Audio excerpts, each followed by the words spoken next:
Vous nous suivez à Kinshasa, la capitale. Mesdames et messieurs, bienvenue à cette grande édition du journal. Le roi de Belge, Philippe II, attendu mardi 7 juin 2022 à Kinshasa. Première étape d'un séjour de 6 jours qui va l'amener successivement à Kinshasa, Lubumbashi et Bukavu. Première visite officielle pour ces monarques belges intronisés de 2013. Suivez. Première visite du monarque belge couronné depuis 2013. Le couple royal belge commence son périple congolais par Kinshasa, la capitale, où est prévu un tête-à-tête avec le président Félix Tshisekedi. Le roi Philippe II tiendra le mercredi dans la capitale un discours devant le Parlement. Certainement qu'il va revenir sur le passé douloureux de la colonisation.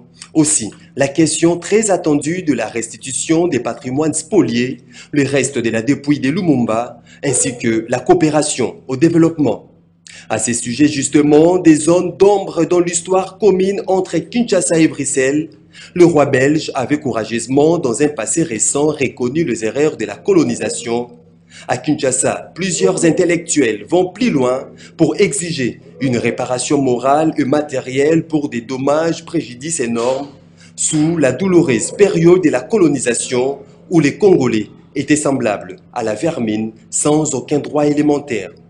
Plus de 50 ans après, et c'est le moment d'évoquer les fameux contentieux belgo-congolais, Kinshasa et Bruxelles estiment des analystes sont plutôt sur la voie de l'apaisement. Bref, pas de questions qui fâchent. Après Kinshasa, le neveu de roi Baudouin déposera ses valises à Lubumbashi. Là aussi, un speech devant les étudiants de l'université de Lubumbashi avant de s'envoler pour Bukavu, où l'attend le prix Nobel congolais Denis Mukwege. La dernière visite du monarque belge date de 2010 avec Albert II lors des 50 ans de l'indépendance de la République démocratique du Congo. Le roi Philippe et sa délégation composée du Premier ministre belge Alexandre Dessio et quelques membres du gouvernement passeront 6 jours en République démocratique du Congo. Une visite très symbolique à une année des élections dans un contexte sécuritaire où Kinshasa accuse son voisin Kigali d'agression. Et puis des commentaires divers au sein de la population congolaise au sujet justement de l'arrivée à Kinshasa du roi belge en République démocratique du Congo. Émile Mouyaya, attendu les micros au Quinois, rencontré au centre-ville, d'où ces reportages. L'arrivée du roi belge Philippe en RDC est diversement commentée au sein de la population quinoise. Certaines personnes saluent cette première visite qui pourrait avoir de l'impact positif pour le pays de Félix Tshisekedi. C'est une bonne nouvelle pour la RDC. Et nous avons des relations qui datent de longtemps avec la Belgique. Les relations avec la Belgique n'étaient pas seulement roses, il y a aussi des moments qui étaient mauvaises. Il faut qu'on aille à dénoncer, mais je crois qu'il faudra que l'arrivée du roi belge soit un moment où la RDC peut aussi relever certains points négatifs, afin qu'on puisse trouver quand même des solutions. Ce contentieux, je crois que jusqu'à ce jour, il est encore d'actualité. Il faudra aussi trouver des solutions quant à ce. Il est important qu'on trouve quand même des solutions. Il faut se dire aussi que depuis un certain temps, la Belgique a perdu de pédales. Il a perdu le contrôle de la RDC. Maintenant, il y a la Chine, il y a l'Asie qui prend quand même le contrôle de la RDC. Mais la Belgique connaît quand même la RDC, il connaît l'expérience, il connaît mieux la RDC.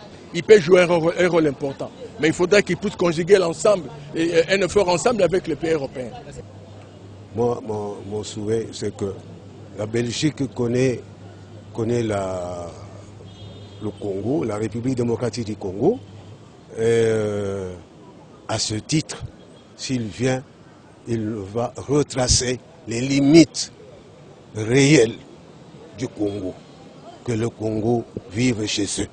C'est une très bonne chose. Il va visiter et le Rwanda et le Congo. D'autres personnes, par contre, évoquent le manque de franche collaboration entre la RDC et la Belgique. L'arrivée du couple belge, c'est un non-événement pour le Congo. Lorsqu'on réfléchit à propos de tout ce qui s'est passé de 1960 jusqu'à ce jour et les récits d'événements qui passent, nous constatons que la responsabilité de toute une génération incombe à la Belgique. Et lorsqu'ils viennent ici, nous ne pouvons pas les accueillir avec pompe. Nous pensons peut-être qu'ils viennent pour nous demander pardon. Là, s'ils viennent pour cela, alors nous serons très contents. Mais s'ils viennent peut-être pour un voyage touristique, tant mieux, parce qu'on a toujours constaté que le Congo devient déjà un intérêt pour les étrangers, où ils peuvent faire ce qu'ils veulent. Nous, le peuple congolais, nous sommes en train de souffrir. Nous pensons qu'ils doivent tous d'abord commencer par se repentir. Si c'est ça son agenda, qu'il soit la bienvenue. Si ce n'est pas ça, alors qu'ils viennent pour ses activités personnelles. Rappelons que le roi de Belge, Philippe, avait exprimé dans une lettre adressée au chef de l'État, Félix Tshisekedi, ses plus profonds regrets pour les blessures de la colonisation.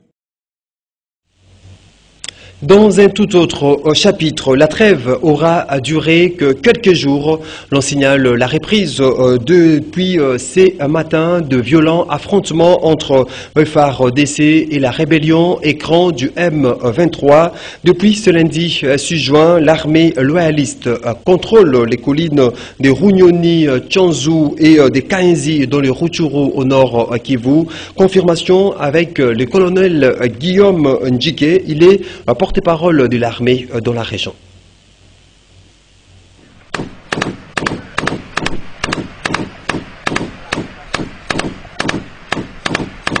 Comme vous le constatez, nous sommes sur la ligne de front à Ishangi. Derrière moi, vous voyez Mikeno. Donc encore une fois de plus, c'est lundi 6 juin, nous nous sommes réveillés sous l'effet ennemi. Je veux parler ici des M23 et leurs alliés.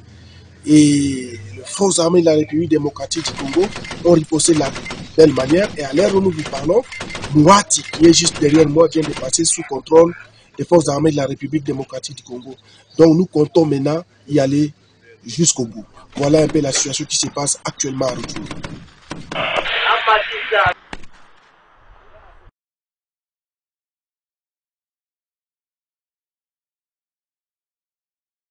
Prière en faveur du pays et des forces armées de la République démocratique du Congo, une initiative de la ministre d'État au portefeuille, la princesse Adèle Kaininda Maïna. Des forces vives ont intercédé, c'est lundi 6 juin 2022 à la cathédrale du centenaire protestant pour la victoire de l'armée sur les rebelles du M23, nous dit Serge Kabongo dans cet élément.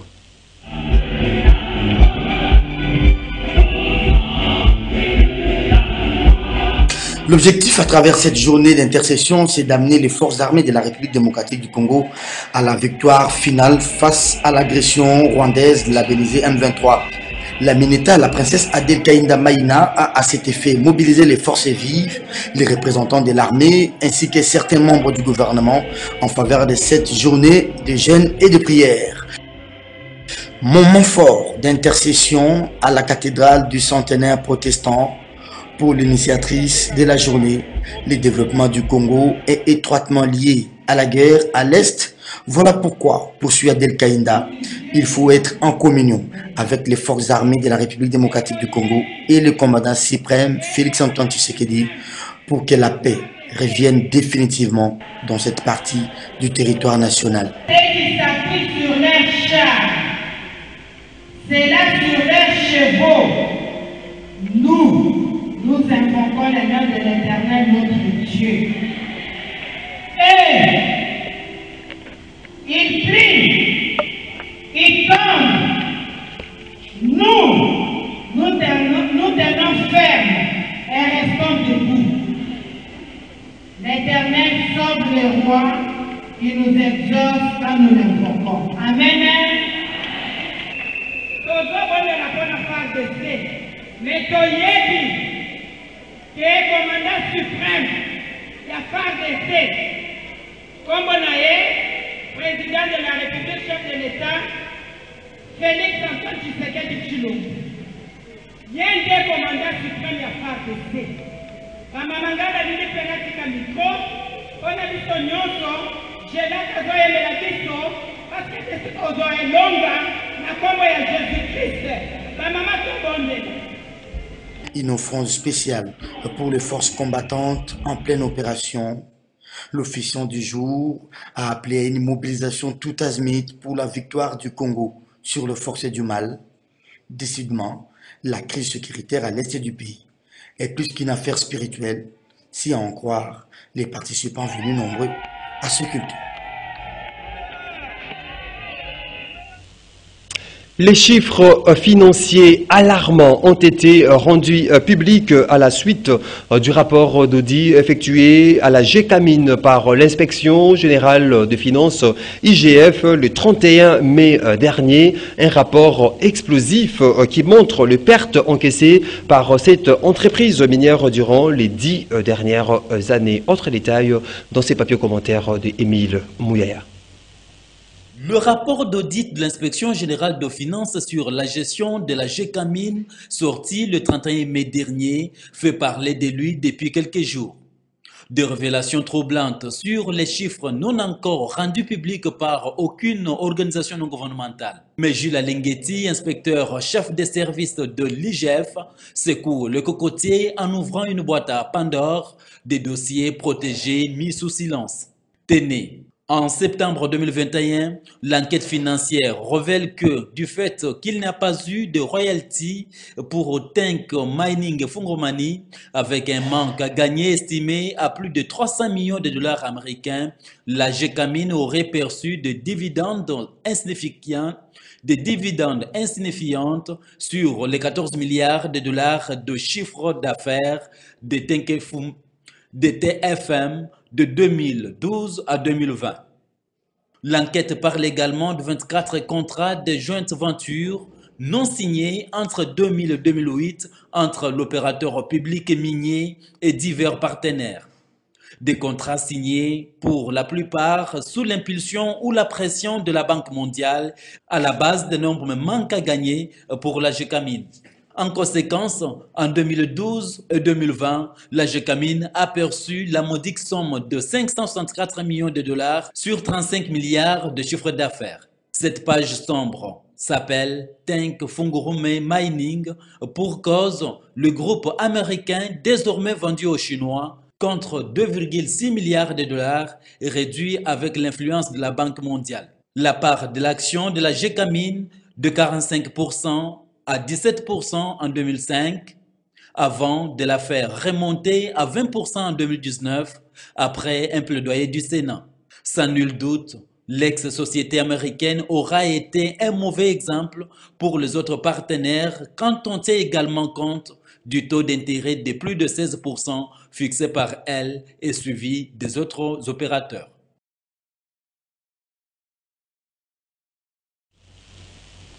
Les députés provinciaux de Kinshasa, les membres des cabinets et le personnel administratif étaient en sit-in ce lundi 6 juin devant les bâtiments du ministère de Finances. Ils réclament le paiement de 3 mois de leurs frais d'effectionnement. Georges Libengue était là pour le compte de votre rédaction. 3 mois sans frais de fonctionnement à l'Assemblée provinciale de Kinshasa. Les députés provinciaux de la capitale, les membres des cabinets et personnel administratif sont à bout de souffle. Ils ont manifesté ce lundi 6 juin 2022 devant le bâtiment administratif du ministère des Finances.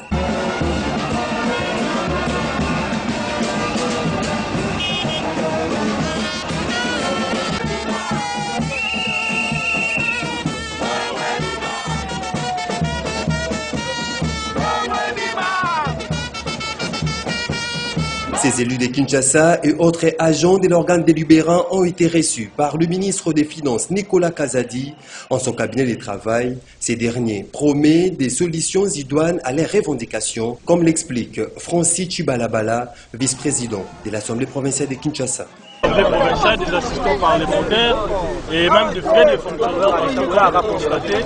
Ça fait pratiquement plusieurs arriérés, plusieurs mois. Nous n'avons pas accédé aux frais de fonctionnement, ce qui paralyse justement notre assemblée provinciale. Et voilà que le ministre a été attentif. Il nous a promis justement de régler 2 mois, donc le mois de février et le mois de mars. S'agissant des arriérés qui couvrent les années antérieures, il va tout faire pour les éponger graduellement, compte tenu aussi des difficultés financières. Donc avec la mobilisation des recettes qu'ils ont enregistrées, ils vont tout faire pour commencer à éponger petit à petit justement les dettes antérieures. Mais par rapport à cette année, il va régler le mois de février et le mois de mars. Parlons en santé, pour vous dire que le ministre Jean-Jacques Mbongani séjourne depuis 3 jours au pays de Fararan. Il a pris part dimanche 5 juin au lancement des travaux du forum Africa Health Excom. Regardez.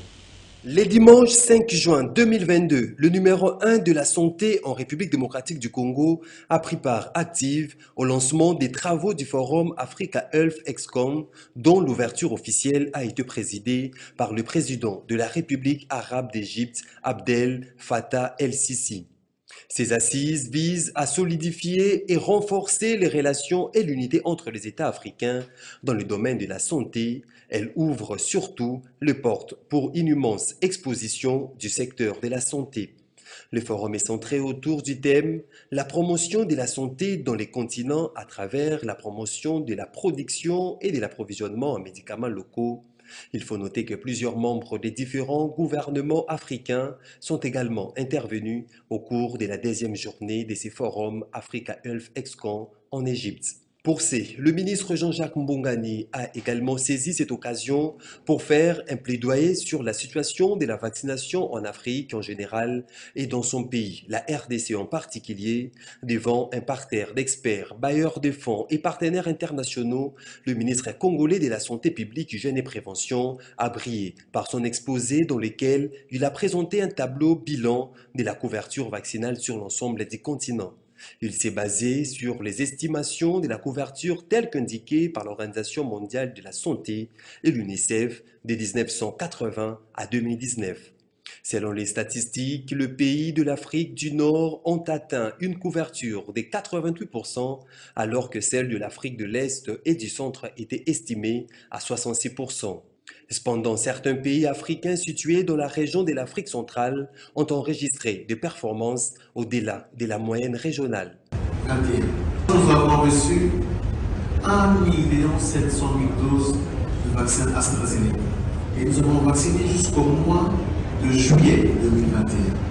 Après, nous avons eu une période sans avoir des vaccins sur le territoire national à cause de vaccins qui étaient périmés, parce que le vaccin n'avait qu'une date de 6 mois de validité. Pour Dr Jean-Jacques Mbongani, de nombreux pays, dont la RDC, ont connu le choc qui ont mis en péril leur vaccination à la suite de cette pandémie, ainsi que l'éclosion de l'épidémie à maladies à virus Ebola, rougeole, polio, ainsi que la rupture des stocks en vaccins. Après cette conférence, le ministre de la Santé publique, Hygiène et Prévention a profité de l'occasion pour visiter quelques stands d'exposition des circonstances. Signalons en passant que cette exposition couvre plusieurs hectares et réunit plusieurs acteurs du domaine de la santé du monde sous l'égide de la valeur africaine. La fondation Likonga Ankoulé, nouvelle génération, a célébré le dimanche 5 juin 2022 ses 5 années d'existence. Là, une célébration qui a été marquée par la présence de Didier Kabila Litengue, président du Grand Équateur en marche et parrain de la dite fondation. Nous disent Gisèle Toko et Lola Kinyama dans ces reportages.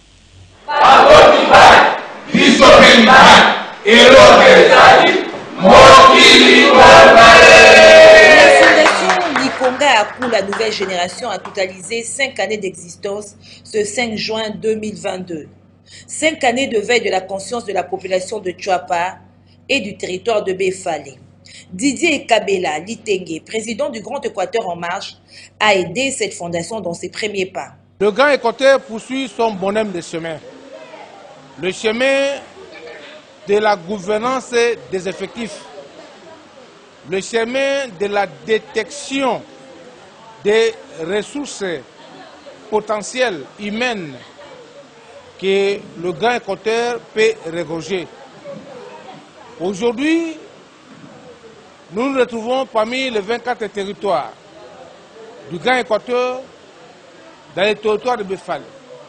Un jeune dynamique a su émerger et a réuni un tant de monde que vous avez vu aujourd'hui dans le seul souci du développement de Befale, de Bwende et du Grand Équateur.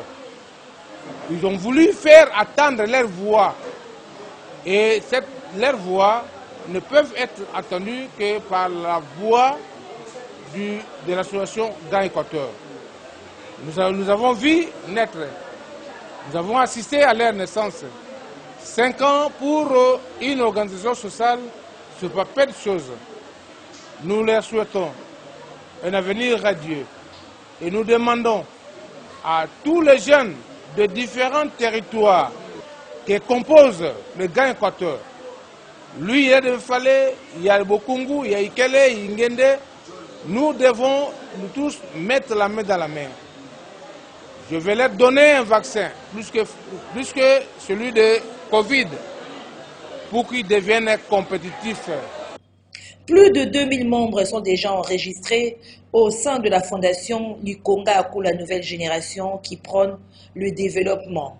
Papi Longué Léondé, le président. Nakati association na biso tolobi eza pona kolamwisa po tolalaki. Twa patolali Befale toza kolala pe Kongo tolali. Lokwa toza bato liboso te tomoni ke mboka na biso po ekende liboso. Il faut biso moko bana mboka to se prendre en charge to tellement. C'est dans une ambiance bon enfant qu'a été célébré cet anniversaire. La Chambre de commerce investissement Congo d'abord poursuit son relâche, sa mission de sensibilisation sur l'appropriation de l'économie nationale. Claude Maluma, président de la dite Chambre, a sensibilisé la population de Tchangou, précisément de la commune de Nsele. Reportage de Doudou Montieré, Hamilton et Émile Moulaya. La Chambre de commerce, investissement Congo d'abord regorge en son sein plus de 100 000 opérateurs économiques congolais, tant informels qu'informels, sur toute l'étendue de la République démocratique du Congo et de la diaspora. l'UVCD a pour mission d'encourager la réappropriation de l'économie congolaise, lutter contre la pauvreté, mener le lobbying auprès des autorités compétentes, ainsi que la sensibilisation et la formation des opérateurs économiques, femmes et hommes entrepreneurs de tous bords. Soucié de l'épanouissement économique de son peuple, Claude Maluma, président de l'IVCD, est descendu le week-end dernier dans la commune d'Nsele, quartier Mikonga, pour redonner espoir à la population de ce coin de la capitale qui se sent parfois abandonnée dans leurs activités. Point le plus normal, un pays qui est considéré comme le coffre-fort mondial, avec 70% des réserves mondiales de coltan, qui fabrique les téléphones et les iPads que je tiens ici. Mboka Oyo, ils ont 70% ya cobalt, ils ont 70% ya coltan ya monde, où ils ont fabriqué des téléphones, nous sommes en mokili. Et koloban boni biso to sala babola. Devant une foule immense, le numéro 1 de la Chambre de commerce congolaise s'est révélé rassurant et fédérateur. La raison de ma présence, c'est la lutte que nous menons depuis longtemps pour la réappropriation de l'économie congolaise. Nous sommes venus voir les mamans qui sont ici et les papas qui sont ici, dans notre faubourg de la ville capitale de Kinshasa, la RDC, ici dans ce coin ici, pour qu'enfin ces gens qu'on pense être délaissés, le poumon de l'économie de notre pays se trouve ici. C'est des gens qui ont besoin de nous, qui ont besoin de nos aides, qui n'ont qu'ambition pour eux de se battre, pour trouver quelque chose sous la dent, pour aider leurs enfants, payer le minerval, vivre décemment. Et ils sont bafoués, abandonnés. Et nous sommes venus vers eux pour leur faire comprendre que le Congo a besoin de la Chambre de commerce IVCD est pour eux. Tout porte à croire que le mariage est scellé entre IVCD Tchangou et son président Claude Maluma. Il s'y est de signaler que la cérémonie a été agrémentée par l'orchestre La Casa de Canto de l'artiste musicien Redi Amissi. Commence bien, finit bien, dit-on.